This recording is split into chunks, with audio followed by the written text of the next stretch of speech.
Greetings. Welcome to the Aehr Test Systems Fiscal 2025 Fourth Quarter and Full Year Conference Call. At this time, all participants are in a listen-only mode. A question-and-answer session will follow the formal presentation. If anyone should require operator assistance during the conference, please press star zero on your telephone keypad. Please note, this conference is being recorded. I will now turn the conference over to your host, Jim Byers of Pondell Wilkinson Investor Relations. You may begin. Systems Fiscal 2025 Fourth Quarter and Full Year Financial Results Conference Call. On today's call are Aehr Test Systems President and CEO Gayn Erickson and CFO Chris Siu. Before I turn the call over to Gayn and Chris, I'd like to cover a few quick items. This afternoon, right after market close, Aehr Test issued a press release announcing its fiscal 2025 fourth quarter and full year results. That release is available on the company's website at aehr.com. This call is being broadcast live over the internet for all interested parties, and the webcast will be archived on the Investor Relations page of the company's website. I'd like to remind everyone that on today's call, management will be making forward-looking statements that are based on current information and estimates and are subject to a number of risks and uncertainties that could cause actual results to differ materially from those in the forward-looking statements. These factors are discussed in the company's most recent periodic and current reports filed with the SEC. These forward-looking statements are only valid as of this date, and Aehr Test Systems undertakes no obligation to update the forward-looking statements. And with that, I'd like to turn the conference call over to Gayn Erickson, President and CEO. Thanks, Jim. Good afternoon, everyone. Thank you for joining us on Aehr Test Systems Fiscal 25 Fourth Quarter Full Year Earnings Conference Call. Before we begin, I'd like to thank our customers, employees, and partners for their dedication throughout this transformative year of execution, expansion, and strategic diversification for Aehr in fiscal 2025. I'll start with an update on the primary markets Aehr is targeting for semiconductor testing and burn-in, as well as the significant progress we've made in this year in new markets. After that, Chris will give a detailed review of our financial performance, and finally, we'll open up the floor to your questions. I just want to also point out that we've had a lot of inbound questions related to the AI market and what that means to Aehr Test. So we'll be doing a deep dive, as we have often done in other markets today, to hopefully let people really understand the implications and how Aehr is playing in that. This past year, we made significant progress expanding into additional key markets for our semiconductor burn-in solutions, including artificial intelligence processors, gallium nitride power semiconductors, data storage devices, silicon photonics integrated circuits, and flash memory. This diversification of our markets and customers is significant, given our revenue concentration in silicon carbide devices used in electric vehicles during our previous fiscal year. Silicon carbide wafer-level burn-in accounted for over 90% of our revenue in fiscal 24, whereas it made up less than 40% of our revenue this fiscal 25. In contrast, the burn-in of artificial intelligence processors represented 0% of our revenue last year, but this year accounted for over 35% of our revenue. And we had 3 companies representing over 10% of Aehr's revenue this year, with 2 of these representing new markets and customers. As we grow, we expect that expanding into new markets and customers will not only allow us to grow faster, but also do so sustainably. The main growth areas for us in markets beyond silicon carbide included production wafer-level burn-in of AI processors, package part burn-in for qualification and ongoing process monitoring of AI processors, and also production package part burn-in and screening of those AI processors. We also had wafer-level burn-in of gallium nitride semiconductors and silicon photonics integrated circuits wafer-level burn-in. And while there was only a small amount of revenue in the fiscal year from wafer-level burn-in of hard disk drive components, about 10% of our order bookings for the fiscal year came from this new market, all of which we expect to ship and generate revenue from during this fiscal year, now 26. Looking back on the year, we're excited about the significant progress we've made with the key initiatives to expand these total addressable markets, diversify our customer base, and develop new products, capabilities, and capacity, all aimed at driving revenue growth and increased profitability.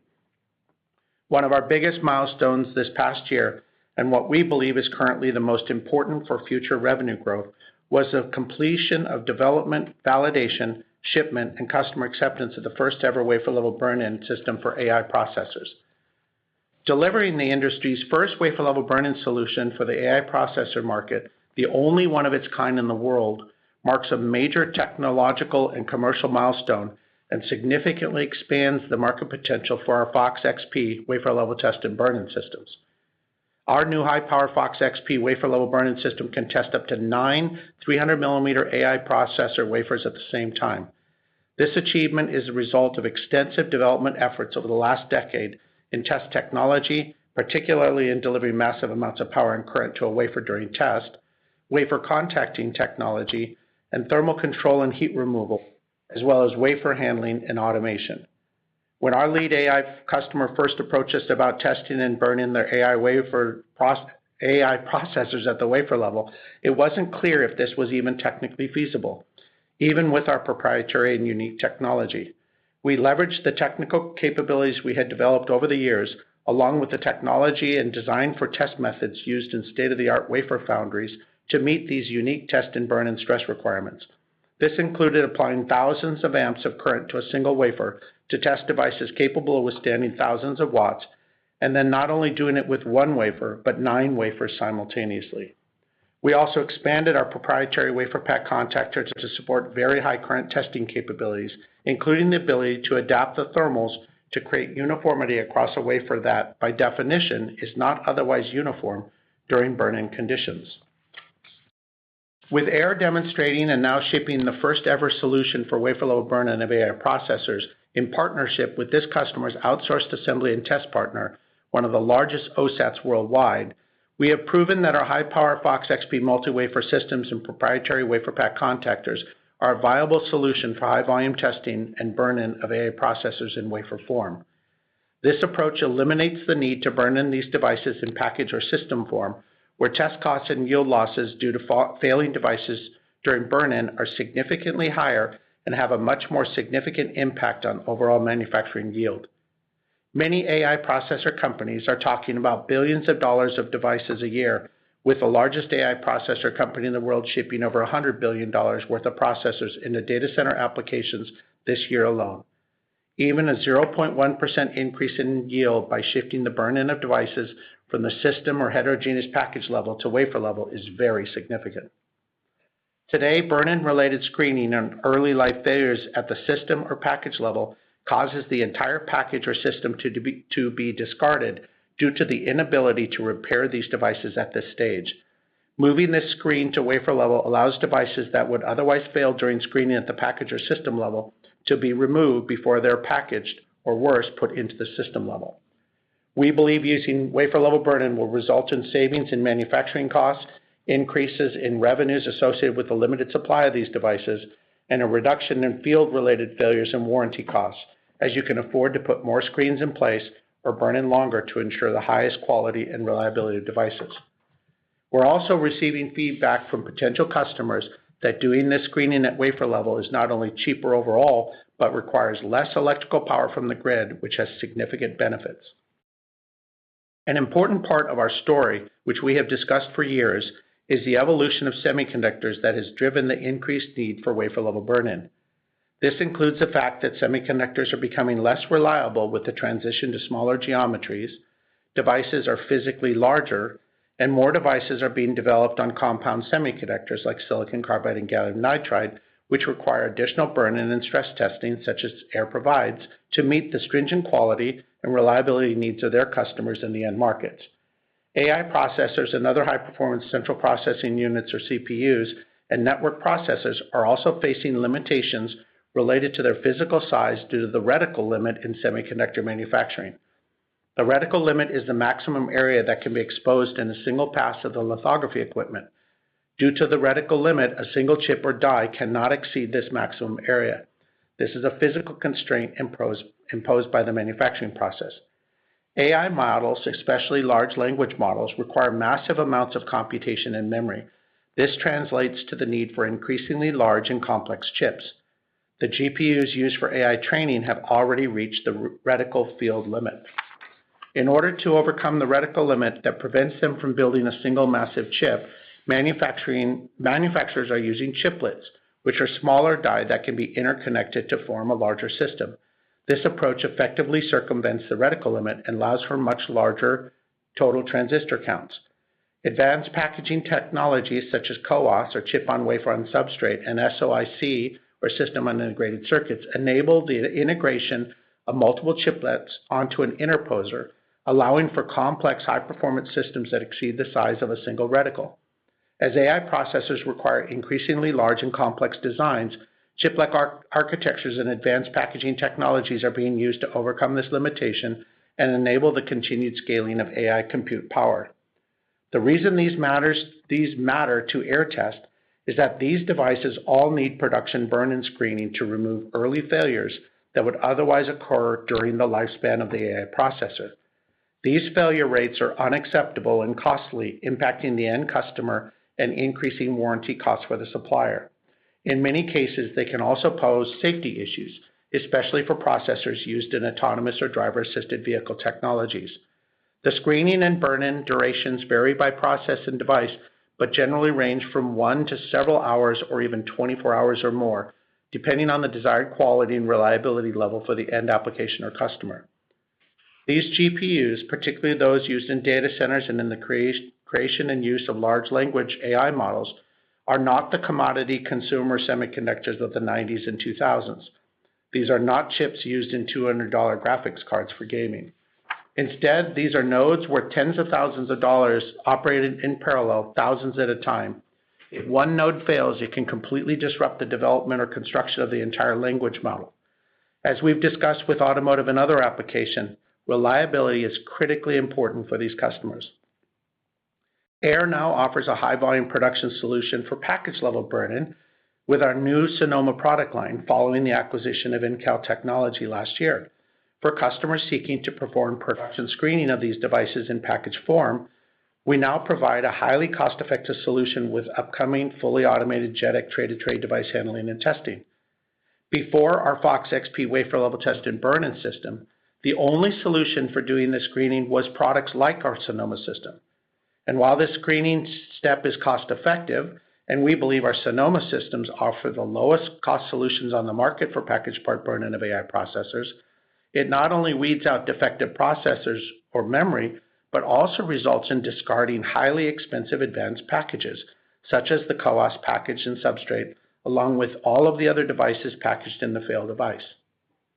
For example, multiple new AI processors feature 2 or more AI ASICs or GPU processors in the advanced package, with each AI processor die containing up to 4 high bandwidth memory or HBM stacks, totaling up to 8 or more HBM stacks per package. Keep following here. Each of these HBM stacks can be 8 die or more in the future, meaning it has 8 stacked memory dies per HBM stack.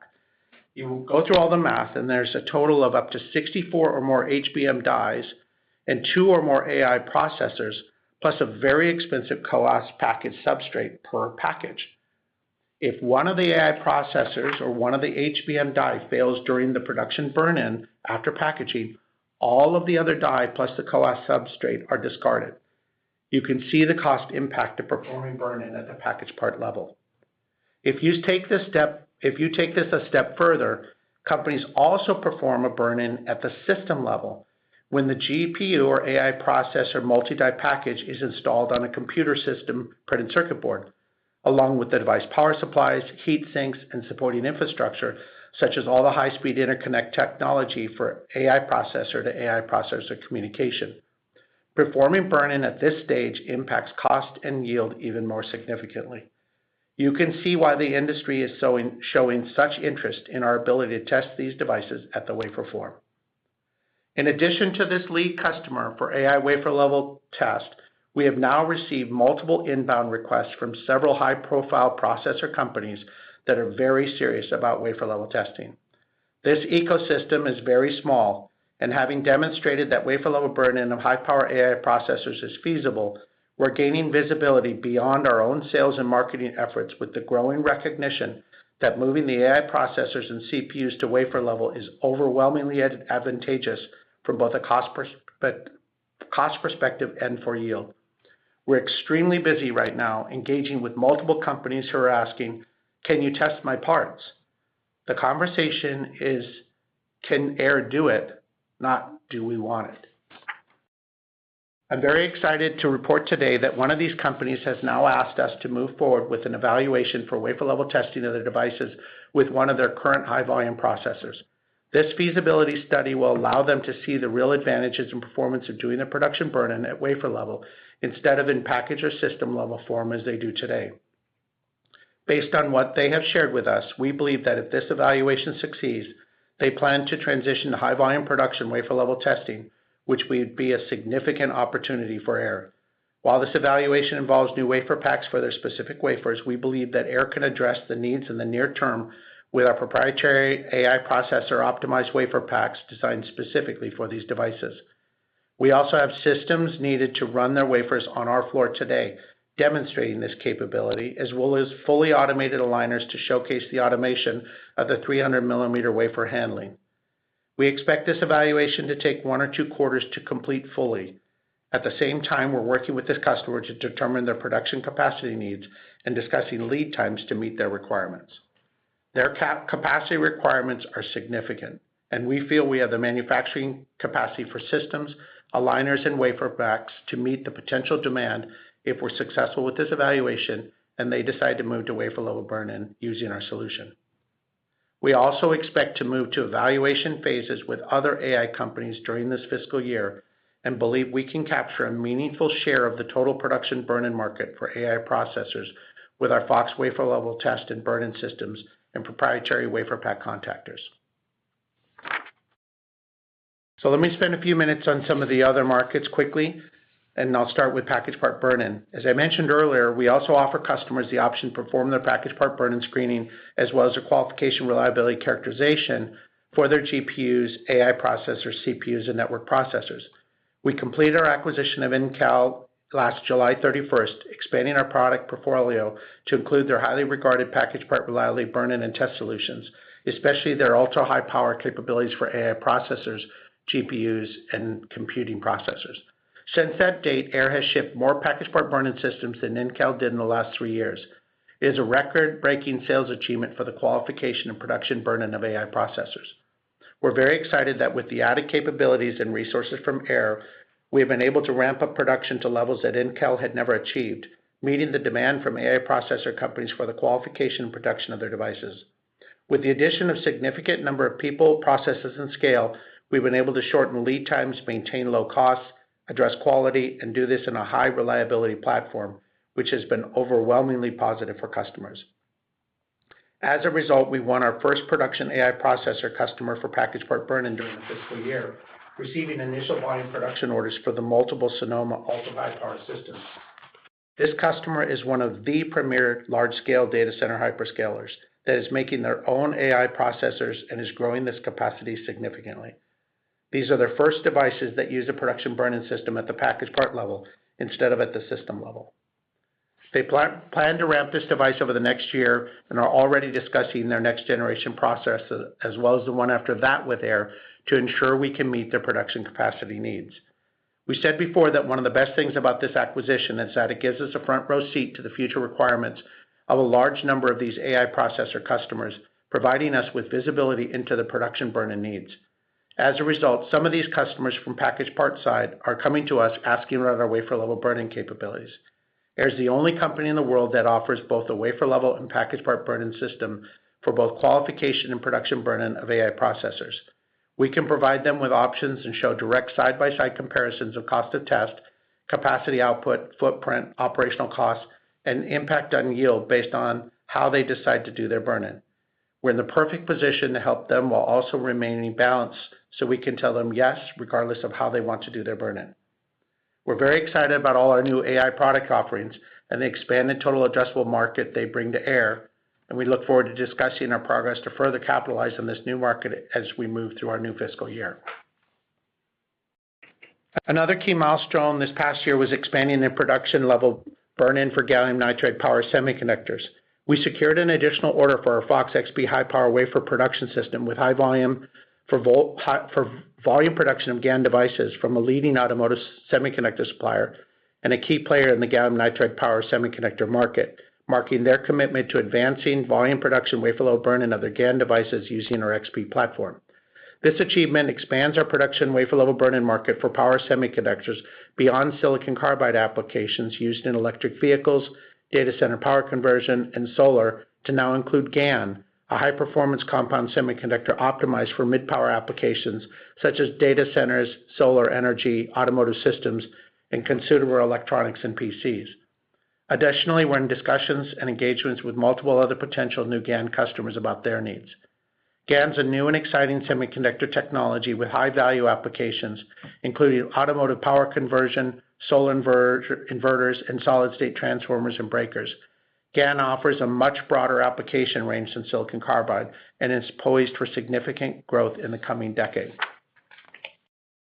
We've also made significant progress in the hard disk drive market. This past year, our lead customer began ordering multiple Fox CP single wafer production test and burn-in systems, featuring an integrated high-power wafer prober for their new high-volume parts in a new application for burn-in and stabilization of new devices in hard disk drives.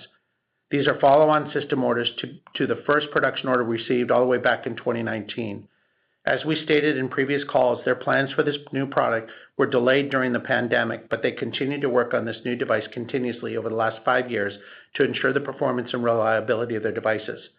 We understand from several analysts and shareholders that this customer has publicly called out our Fox systems as a key contributing factor in helping them achieve the long-term reliability needs of this market. This customer is one of the top suppliers of data storage devices, and we're very excited to start this production ramp after all these years of working with them on qualification and process development. During our last earnings call, I noted that the high-power probers for our Fox CP for this HDD customer are sourced from Japan, and it was unclear how the tariff uncertainty might affect the timing of receiving these probers. At that time, we were hoping to receive the shipment by the end of May, but because of tariff uncertainties, these probers did in fact get significantly delayed. We just received the first one last week. We're working quickly to do the integration and engineering steps needed to finalize the test cell to be able to make the first shipments this quarter. In addition to multiple systems in backlog, the customers told us that they will be purchasing additional systems both in the short term and over time. I know it must be a broken record to hear terms like uncertainty around tariffs on many company earnings calls, but this is still the case. Despite this, we're extremely excited about our growth opportunity for our wafer-level solution for HDD market and look forward to updating you further on progress next quarter. Now turning to silicon photonics ICs. This market continues to demonstrate market adoption for optical chip-to-chip communication and optical network switching. Several companies, including AMD, NVIDIA, Intel, TSMC, and GlobalFoundries, have announced product roadmaps for devices that utilize optical chip-to-chip communication. We have several customers in this space. At last count, it was 5 to 6 customers, with one of the customers being an OSAT that purchases our tools for one customer but sparking it to others. We've seen a significant number of new WaferPak designs from our install base of systems for new designs that they use for qualification development work on their Fox wafer-level test and burn-in systems. We also now offer a new system with higher power 3500 watt per wafer configuration to meet the needs of new higher power wafers for optical I/O and chip-to-chip communication devices. This is also available as an upgrade to our Fox NP systems for low volume production, as well as for Fox XP 9-wafer production systems. Recently received another order for an upgrade to one of the Fox XPs we shipped a few years ago that includes upgrading to include our new integrated WaferPak auto liner, which provides fully hands-free factory automation of silicon photonics integrated circuit wafers. We also have forecasts for new systems for incremental capacity this fiscal year for both systems and WaferPaks. We're well prepared with expanded manufacturing capacity for Fox high-power systems and remain enthusiastic about the silicon photonics market, especially for the new application of silicon photonics integrated circuits and optical chip-to-chip communication, which we see as a significant market opportunity for our products. It seems odd to wait this long to talk about silicon carbide, but let me talk a little bit about that market as well. The silicon carbide power semiconductor market remains a significant opportunity for Aehr, and we believe we're well positioned to continue to grow with our current customers in this sector, as well as add some additional customers in this space over time. Despite a slowdown in the growth of electric vehicle shipments, electric vehicles are still growing significantly worldwide, and we believe the silicon carbide market continues on a robust long-term growth trajectory. Demand for silicon carbide remains significantly driven by battery electric vehicles, but silicon carbide devices are also gaining traction in other markets, including power infrastructure, solar, and various other industrial applications. This quarter, we shipped our first configuration of the Fox XP, which can test 18 wafers at a time in a single system with support for our high voltage test resources that can test devices up to 2,000 volts in wafer form. The system also includes a proprietary arc suppression technology that prevents the devices from electrically arcing at these high voltage while testing all devices at a time in a single insertion on each of 18 wafers. This capability has already proven in our 9-wafer configuration, but is now extended to the 18-wafer system. It's also capable of being directly docked to our fully automated WaferPak aligner that takes industry-standard wafer cassettes and FOUPs to allow full factory integration. We believe we're well positioned in the silicon carbide market as we have a large customer base and the industry-leading solution for wafer-level burn-in. So lastly, a little bit on our flash memory proof of concept project that we've been working on this year. As noted in earlier calls, we're collaborating with one of the world's leaders in flash memory to demonstrate the capability and cost effectiveness of our Fox XP platform for high volume production wafer level testing and burn-in and flash memory wafers. This is very exciting because we believe Aehr can successfully demonstrate how to create a high density, high power, fully automated test cell, which will help us move to the next development phase. That next step involves working together to develop a next generation test system specifically designed to meet this customer's needs. Although this memory validation benchmark has taken us a bit longer than expected due to shipment delays in some of the components of this integrated system, the new MEMS-based fine-pitch WaferPak full wafer contactor is in-house and ready to complete the benchmark. We're very encouraged, and we hope to generate data and results this quarter with the aim of completing the benchmark by next quarter. New technologies in NAND are driving new requirements for wafer-level burn-in to address the manufacturing and negative yield implication of testing these devices at package or system level. We believe that Aehr's Fox wafer-level test and burn-in platform, combined with our proprietary WaferPak full wafer contactors, is well positioned to offer a competitive and cost advantage solution in this market. Looking ahead and concluding, Aehr is well positioned to capitalize in growth in the overall semiconductor market. We remain focused on addressing the critical reliability requirements of next generation applications and leveraging key megatrends shaping our industry. Today, reliability is a vital priority across diverse sectors, including combustion, electric vehicles, data centers, infrastructure electrification, and an expanding range of AI applications. As we enter fiscal 2026, we've established the infrastructure and capacity to support significant growth. This was the purpose of the investments we made this past fiscal year, including the upgrade of our manufacturing facility, including upgrades to power and infrastructure, consolidating package and wafer level burn-in under one roof, and implementing the necessary processes to support a very high volume of both wafer level and package level test and burn-in systems and our proprietary WaferPak contactors. These foundational efforts are now complete. In the year ahead, we plan to increase our research and development investment to support further product enhancements, expand our R&D resources, hire additional talent to serve our growing AI customer base, and enhance automation to improve scalability. Beyond these initiatives, the new fiscal year will focus on securing and executing orders. We believe that nearly all the opportunities and market verticals we discussed today will experience order growth in fiscal 2026. The one exception may be silicon carbide, as customer forecasts for this market are back half loaded, with stronger growth expected in our fiscal 27. Still, there are many variables, and silicon carbide may end up growing faster than expected, given the market share shifts currently underway and our lead customers increasing market share in the industry. During our previous earnings call, we announced the temporary withdrawal of our financial guidance following the U.S. administration's tariff announcements just a few days earlier. At that time, we were concerned about the potential secondary impacts on our current and prospective customers, as well as the possibility of pauses or delays in customer orders, shipments, or supply chain deliveries. We remain very confident in Aehr's long-term outlook, but we are still seeing the impact of tariff-related uncertainty on the timing of specific orders, particularly in our first quarter. As a result, we've chosen to maintain a cautious approach and are not reinstating specific guidance at this time beyond what we've already stated, which is that we anticipate order growth across all segments in this fiscal year, with this possible exception of silicon carbide. We're very optimistic about our growth opportunities in all the segments we've discussed and our ability to meet the potential demand of these markets. And with that, I'll turn it over to Chris. Thank you, Gain. Before I review our financial results, I would like to provide an update on the integration of our in-house acquisition, which we completed on July 31st of last year. Since the acquisition, Aehr has dedicated significant financial and human resources to ensure successful integration of in-house into our operations.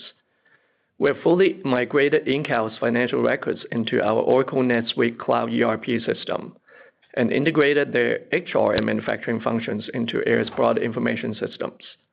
Additionally, we have completed the transfer of all inventory, as well as comprehensive documentation of product designs, source code, and assembly and test instructions into Aehr's processes. I'm pleased to report that our plan to consolidate personnel and manufacturing into Aehr's Fremont facility was complete by the fourth quarter of fiscal 2025, and we successfully closed the in-house facility on May 30th, 2025, ahead of our original schedule.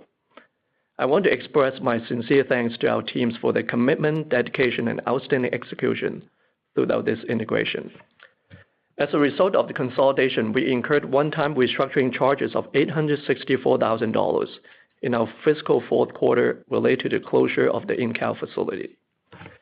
With the integration of the two companies, we'll be able to create synergy and reduce our facility costs by over $800,000 per year going forward. Turning to the full year results, we reported revenue of $59 million, down 11% year over year. Our full year non-GAAP gross margin was 44% compared to 49.6% in the prior year. Our full year non-GAAP net income was $4.6 million, or 15 cents per diluted share in fiscal 2025, compared to non-GAAP net income of $35.8 million, or $1.21 per diluted share in fiscal 2024, which included the impact of a one-time tax benefit of approximately $20.7 million, resulting from the release of the company's full income tax valuation allowance. Our annual bookings in fiscal 2025 were $61.1 million, up over 24% compared to $49 million in the prior fiscal year. The increase in bookings was primarily related to the sales of AI processor burn-in systems, WaferPaks, and burn-in module boards, partially offset by lower customer orders related to silicon carbide WaferPaks.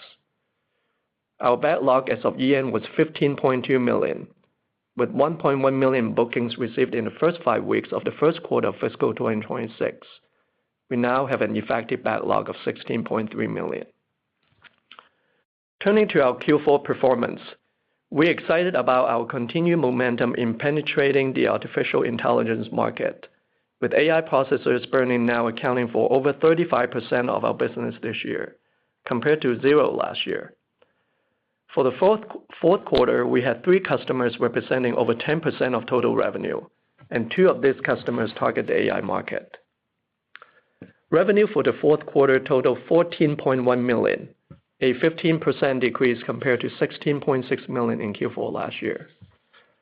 The year-over-year decrease was primarily due to a delayed shipment of a Fox CP system that was forecasted to be shipped to our hard disk drive customer. Because of tariff-related uncertainties, probes sourced from Asia to support the Fox CP system were delayed. We now expect to complete this shipment in our current quarter, Q1 of fiscal 2026. WaferPak revenues were $4.2 million and accounted for 30% of our total revenue in the fourth quarter. WaferPak revenues continue to represent a sizable revenue stream for our business, driven by the ongoing demand for new WaferPak designs from both existing and new customers as they secure new end customer designs and strive to meet their market requirements. We are pleased with the significant progress we made integrating products from our in-house acquisition into our product portfolio to capitalize on emerging opportunities in the AI market. Sales of our Sonoma, Tahoe, and Echo package part burn-in systems continue to contribute strongly, accounting for 44% of our fourth quarter revenue.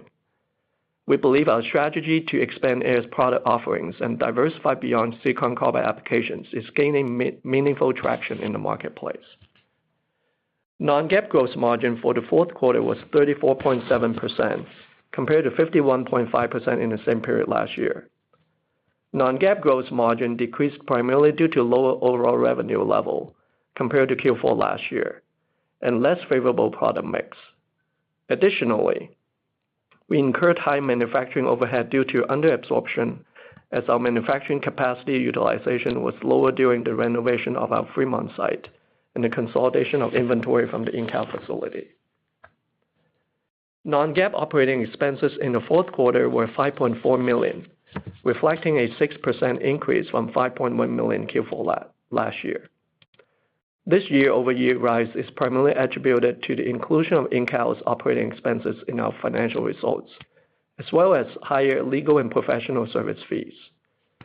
We anticipate incurring additional legal expenses in the upcoming quarters as we continue to protect our intellectual property rights in China. Non-GAAP net loss for the fourth quarter, excluding the impact of stock-based compensation, amortization of intangible assets, and restructuring charges, was $248,000 or negative 1 penny per diluted share, in line with the street consensus. This compares to a non-GAAP net income of $24.7 million or 84 cents per diluted share in the fourth quarter of fiscal 2024, which, as a reminder, included a one-time tax benefit of approximately $20.7 million resulting from the release of the company's full income tax valuation allowance. Moving to the balance sheet. At the end of Q4, our cash equivalents, and restricted cash totaled $26.5 million, down from $49.3 million at the end of Q4 fiscal 2024. During fiscal 2025, we used $11 million to acquire Incal, which enabled us to enter the AI market and secure key customer relationships with its superior package part burn-in product, Sonoma. Additionally, we spent $5 million on CapEx to support the consolidation and upgrade of our Fremont manufacturing facility and headquarters, and used $3.6 million to procure inventory and $3.8 million for the remaining working capital. We have no debt and continue to invest excess cash in money market funds to generate interest income. Let me provide an update on the class action claims and derivative lawsuit filed against Aehr on December 3, 2024. We are pleased to report that on May 16, 2025, the court appointed lead plaintiff for the class action lawsuit elected to voluntarily dismiss the case, with all parties bearing their own fees and costs. On June 9, 2025, the court also dismissed the derivative lawsuit without prejudice. The company believes the claims in all these cases were without merit. Following the voluntary dismissal of the shareholder class action and the court's dismissal of the consolidated derivative action, no related proceedings are currently pending. As Gayn mentioned, considering the secondary effects of the tariff announcements on our current and potential new customers, along with the uncertainty this quarter regarding possible pauses or delays in customer orders, shipments, or supply chain delivery delays, we're temporarily withholding our guidance for our fiscal 2026 year and will reassess our guidance policy as clarity develops. Despite the uncertainties around tariffs, we're excited about the long-term growth opportunities across our more diverse target markets. We're especially encouraged by the progress we've made in addressing the artificial intelligence processors market and other potential high-growth sectors, including gallium nitride power semiconductors, data storage devices, silicon photonics integrated circuits, and flash memory. To succeed in these new markets, we plan to increase our research and development investments this fiscal year by expanding our R&D resources and hiring additional talent in the U.S. and the Philippines to support our growing AI customer base and increase automation for scalability. With more R&D talent, a strong infrastructure, and enhanced manufacturing capabilities in place, we're more prepared than ever to achieve our growth objectives. Lastly, you may have noticed that we are holding this earnings call 1 week earlier than usual because of the CEO Summit has been pushed back from July to October and will be held in Phoenix instead of San Francisco. Looking at the investor relations calendar, Aehr will be participating in 2 upcoming conferences over the next month.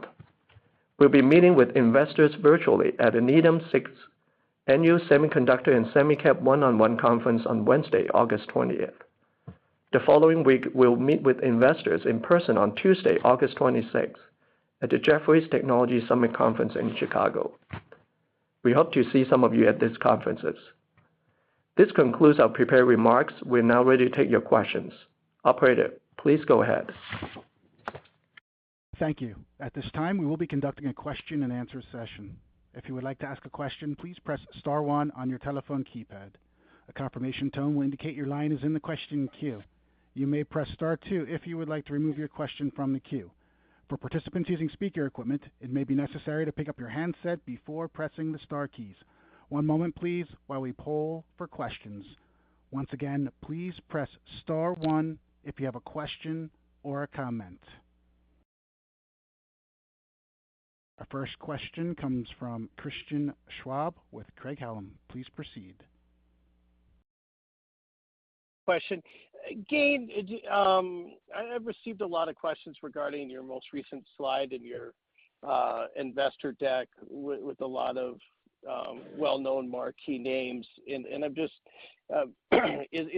should investors think of that list as a list of current and previous customers, or does it include, maybe names of prospective customers, such as new AI customers that you're working with, or new silicon photonics customers, et cetera? How should we be thinking about that slide? Okay, so when we introduced that slide, we updated the customer slide a few weeks ago compared to the deck that we've had on our website prior to that. And we were actually at a conference that had a public speaking. It is recorded and available to all people through our website. In that specific conference, I pointed out that we have updated the customer list to reflect the current customers from the in-cal package part burn-in side of our business. Those are customers, not prospects. And yes, there's some notable names on there. Not every single customer is still on there. Actually, there's been some historical 10% customers that we had specific agreements with or limitations of ever saying their names publicly, other than reference them when they were doing 10% of our revenue. But yeah, there's some good names on there. Great. And then as it relates to 10% customers, are you, since you didn't mention it a few times without naming the names, is that going to be in your K when you file it, or are you not going to name the 10% customer? So the new SEC rules do not require you to name it. So unless we already have prior arranged agreements with the customers to name them, we're no longer doing that. Prior to that SEC rule, we could name them even if the customers objected, if you will, but we're not doing that now. Great. And then as the AI opportunity seems quite significant, I know you in previous conference calls said that market could be materially bigger than what you had previously said, that the silicon carbide opportunity could be over time if wafer level burn-in was used by many people. Can you give us any idea of not this year or next year, but over time, have you walked through the math to what you think? Yeah, as you can imagine, we have. So similar to how we built up the original silicon carbide models that took a look at, say, the target applications for silicon carbide, which were primarily the electric vehicles, how many EVs, how many components would be in it, et cetera, et cetera. You could come up with how many wafer starts that would require in, say, 2030. And I know that you had put some models together at that time. There were about 4 million wafer starts. We looked at 12-hour burn-in time, single insertion with our systems. Long story short, we saw that the total market was somewhere 350 of our systems with ASPs about $4 million a piece or something like that. If you look at the AI market, interestingly, in that same timeline may actually be half as many wafers, which seems a little odd, but they're 300 millimeter wafers, and you actually don't test them in one single touchdown. they'll take multiple touchdowns to test these wafers because they might have 20,000 watts of power on them, and we're testing 3,000-4,000 watts at a time. You can kind of go through the math. At even significantly lower average burn-in times than, say, the silicon carbide is, you go through the math, and the market is 3 to 5 times larger than the silicon carbide was. One of the things that we'll be looking at is what are the burn-in times. We're doing burn-in of customers around the world, and we have customers that are doing 1-hour stress time, some 4-hour burn-in times, and 24-hour burn-in times, for example, all the way up. So it'll be interesting to see, and we think that's related to how much. The longer the burn-in time, the higher the quality ends up being to the end customer. And so it kind of depends on both availability, capacity, and what the target customer is required, and how critically important it is to get to the quality levels. So there's a little bit of dynamics in here, but there's no way to do the math and not come out with it being significantly larger. Fantastic. No other questions. Thanks, Gayn. Thank you. The next question comes from Jed Dorsheimer with William Blair. Please proceed.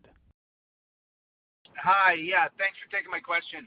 I guess first one, either Gayn or Chris, just the step down in gross margin quarter to quarter or year over year too. I'm assuming that it's a mix issue in terms of drop off of wafer pack consumables and a mix towards in-cal. Is there anything else that should be called out with respect to shift in margins? Of course, lower revenues and to spread the fixed costs, but is it primarily mix and revenue levels? There's 2 types of mix in this thing too. There definitely was a mix in that we actually, when some of the wafer level burn-in orders didn't materialize as we were kind of thinking at the time, we actually pulled in some package part systems, and the package part systems have a little lower margin. The consumables have a lot less margin than our wafer packs, for example. But the other piece is during that quarter, we had the full burden of the in-cal facility as well, which we talked about now not having kind of carrying forward. So we had the double whack of both facilities going on with primarily just package part burn-in revenues and some wafer packs. So I think as we go forward, the same quarter would be materially better. And of course, we have the potential of much higher volumes as we go forward. Yeah, just to add on that, also the utilization was not as high as before because we were moving. Some of the folks actually were helping with the moves into operations. Not building not building products instead of. Yeah. So we got to expense those labor costs. Got it. That's helpful. Thanks. And then Gayn, just maybe if you could, your tenor around AI processors has certainly skewed much more positively over the past year. And I know that silicon photonics, you took time to call that out. Co-packaged optics are becoming a more meaningful part of the design. I'm just curious, what was is it just the size of the TAM? There seems like there was a specific shift in terms of your excitement around this market, and is it a function of your technology and the moat that you have? If you wouldn't mind just explain, and maybe I have that wrong. So, but no, I think you're. I think it's people off as what makes you lose sleep at night and what makes you excited. There's a material difference in our story related to AI from 9 months ago, maybe 6 months ago. 9 months ago, we were serious when we said we're doing this evaluation with the first AI customer, and while we believe it will work, we still have to work through it. We also didn't finalize the burn-in times, etc. Now that we've proven that it works, understand the size of the market through the burn-in times, and candidly delighted the customer, if you will, we're now also recognizing that the features that we implemented in that machine are applicable to other customers. So at the time, if you said, okay, 9 months ago, it's like, I think this is going to work, and the customer was cheering us on, then it worked, and then the customer, 2 quarters ago gave us an order, and we shipped it, weeks later, it felt like, okay? To now, we have inbounds from customers to we're now evaluating on paper the qualification of those devices and recognizing we can test your parts and this is why, right? So you're starting to see in the eyes of the customers looking back at you the value that you have in doing this and the sincere interest in trying to make this happen. They're like, how can you make this happen? So if it's not coming across clear enough, and I know as a CEO you have to be careful of, I'm always a cheerleader, but this is very real in their eyes. And we used to talk about, stacked memories and how important it would be to burn them in before you stack them, okay? You're taking devices that are maybe $2 and you're putting them 8 high to make a $16 or $20 part, okay? Then we talk about silicon carbide devices that were going into these modules for EVs. We were taking $10 parts, putting 10 of them into a package and selling them for $200, and look at the value added by doing that. Now we're talking about HBM stacks where the stack of memory is hundreds of dollars times 8 stacks, processors that are $1,000 a copy out of a TSMC fab. They're all stacked together and they all need production burn-in. The math is so obvious about the value of being able to move this to wafer level that it's just more about what can you do to prove it. And we have the ability now to not only physically show it, we can bring customers in. We have tools in-house that are configured for AI, high power, 300 millimeter wafers with our aligners. They can see wafer packs. We've upgraded the facility with enough power to be building 10 to 20 systems at a time if needed. That's not to imply that that's how big our forecast is, but we have that capacity, and they come in and look and go, okay, I get this. So the other thing, and I made some comment, kind of a snide comment, the customer enthusiasm exceeds our ability to sell and market, and that's not a dig on my sales and marketing team. What we believe has happened is that these customers are being walked by the tool, and tools, I should say, because it's tools actually, and seeing the feasibility of it. And so the biggest OSAT is marketing this capability, and we're getting these people calling and say, whoa, hold on a second. I mean, I guess I got the press release, but I just saw it or understand it.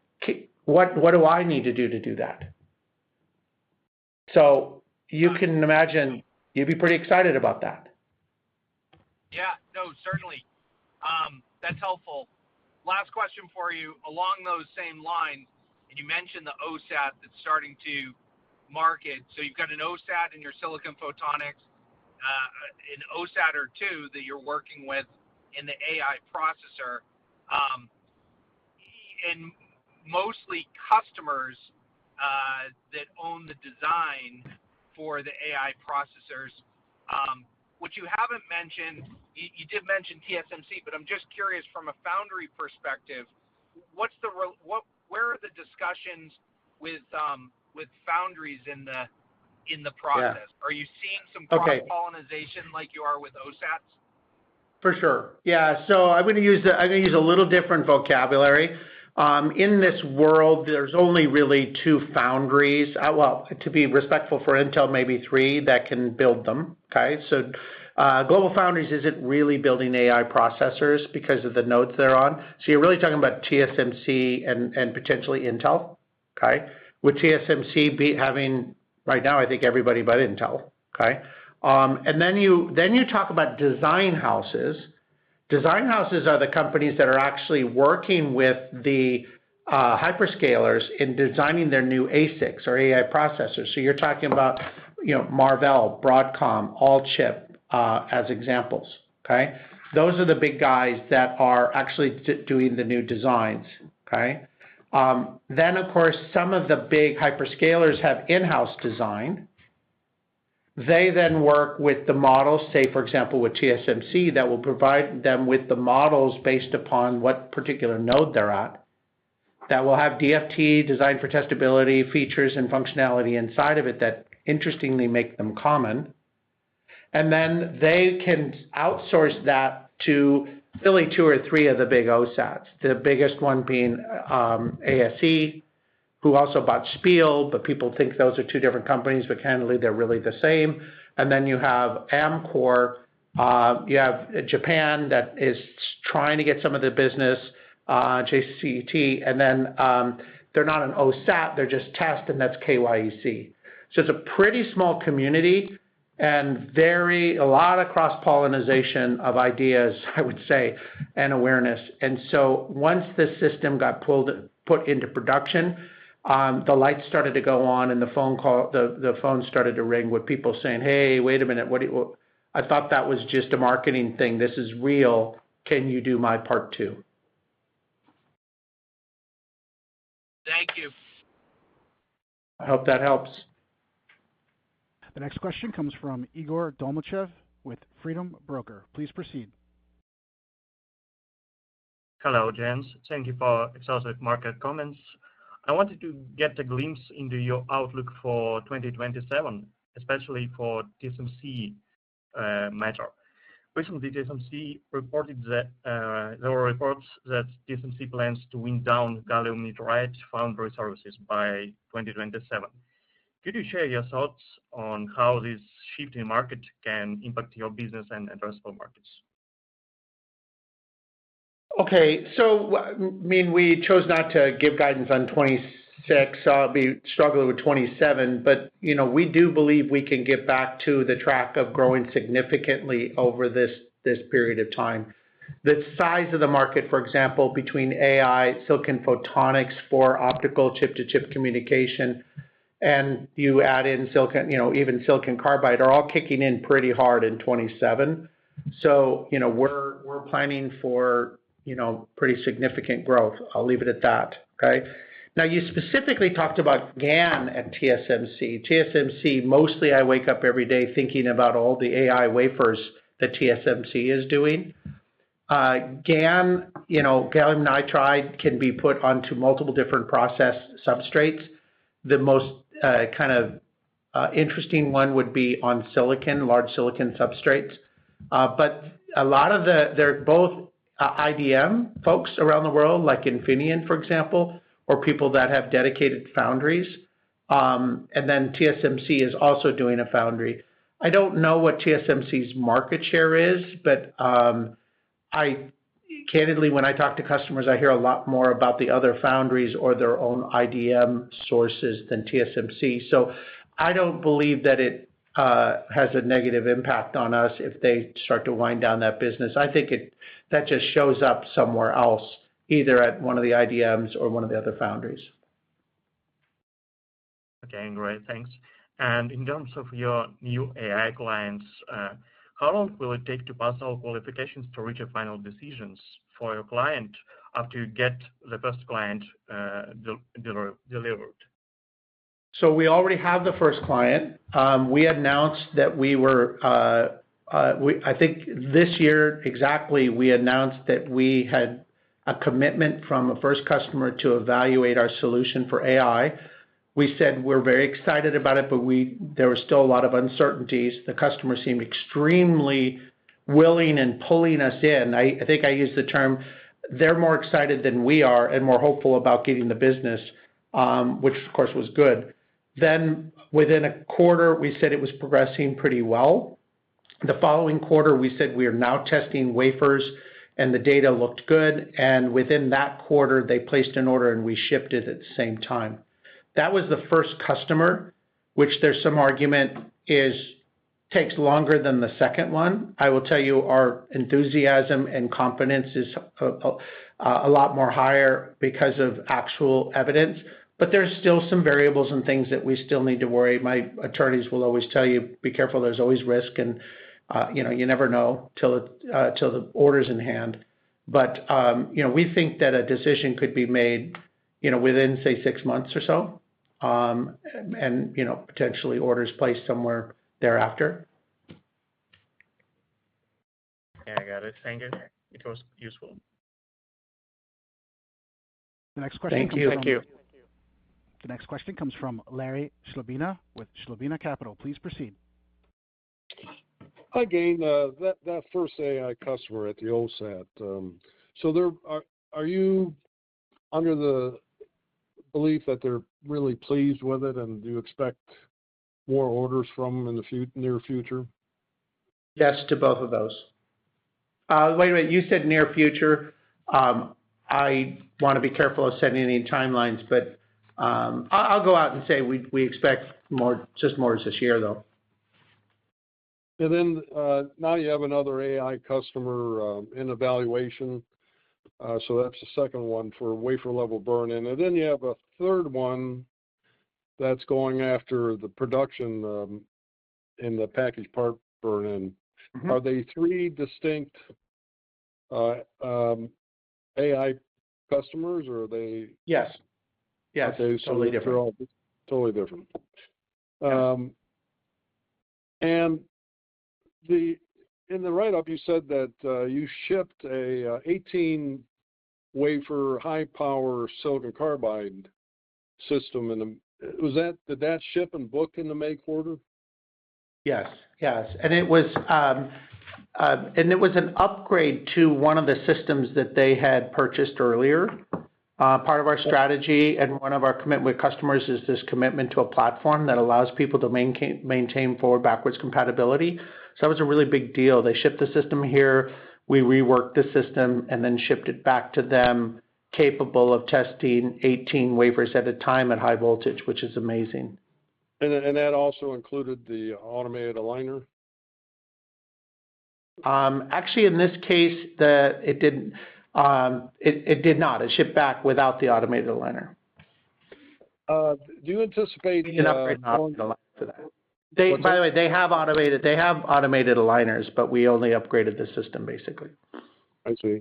Do you anticipate going forward that all the silicon carbide systems will be high power? Actually, we refer to them as high voltage, but I know what you mean. Mostly, yes. We've been working really closely with the OEMs and making them aware, like the car suppliers, the EV guys, to making them aware of the capability to be able to continue to provide lower and lower cost solutions that include the high voltage insertion as well if they want to do it. I would say that it's mostly likely that people will buy it with that. And it allows you to do it with, multiple different stress conditions, but this allows you to also do the stress condition with high voltage, which is very valuable. Does that include a premium? Do you get a premium price on that going forward or not? Yeah, the option does cost additional dollars. That's correct. Okay, I got to get my memory question in. You talked up how it makes so much sense for HBM to go to wafer level burn-in. When are you going to get a valuation going for an HBM application?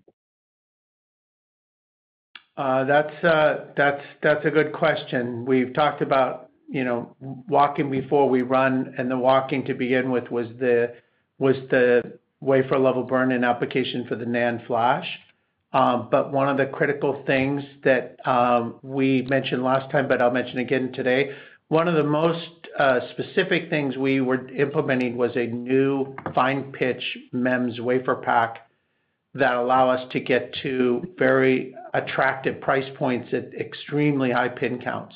Okay, but it also allows us to go to 4 times or 1/4 the pitch. These are distances, if you will, than what we have today. That fine pitch is technically fully capable of doing DRAM as well. We knew that on purpose. So one of the critical things is there was no way to contact a DRAM HBM device with our previous wafer packs, but we now enable it through this wafer pack. Right, so there's also things on the AI roadmap that are reusing the technology developed under this as well. So now that you have the MEMS fine pitch wafer pack, and it's proven out on flash. Is that correct? It seems like it's being worked through. We're trying to get it finalized throughout this quarter here. Okay, so it seems like that would entice one of the HBM guys to say, "Boy, this could solve a big problem that we have as we go from eight stacks to 12, possibly eventually up to 24." Yeah, that's. I think you're right on that. All right. Well, we'll be waiting to hear when you do that. That's all the questions I have. Thanks, Larry. Thank you. Take care. Okay, we have no further questions in the queue. I'd like to turn the floor back to management for any closing remarks. All right. Well, I thank everybody for their patience, and I fully recognize that our prepared comments were at least 10 minutes longer. We added about a 15-minute chunk in the middle to do detail and get on record the information around the AI that we won't need to do next time as well. And hopefully we can just give you an update on the successes that we're having there. So appreciate everyone's patience and listening through this. And if you have any follow-on questions, you can reach out to us. We'll be happy to take the call. Thank you very much. Thank you. This concludes today's conference, and you may disconnect your lines at this time. Thank you for your participation.